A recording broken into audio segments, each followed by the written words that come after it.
Did you know na may isang isla sa Pilipinas na naging pinakamalaking leper colony sa mundo kung saan ginawa nilang laboratory ang mga tao?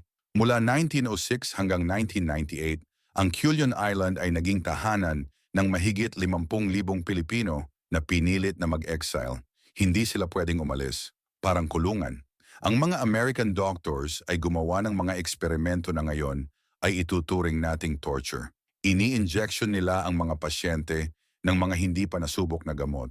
Ginugupit ang mga parte ng katawan para sa research. Walang anesthesia. Ang mga survivor ay nagsasabi na pinilit silang ma-sterilize. Hinahiwalay ang mga anak sa magulang. Maraming namatay hindi dahil sa leprosy, kundi dahil sa mga eksperimento. Ang mail nila ay sinasensor. Walang communication sa labas. Ang mga records na na-release decades later ay nagpapakita ng systematic abuse na tinago bilang medical progress. Isa ito sa pinaka-disturbing na medical horror story ng Pilipinas na halos hindi nakilala ng mundo. Follow for more.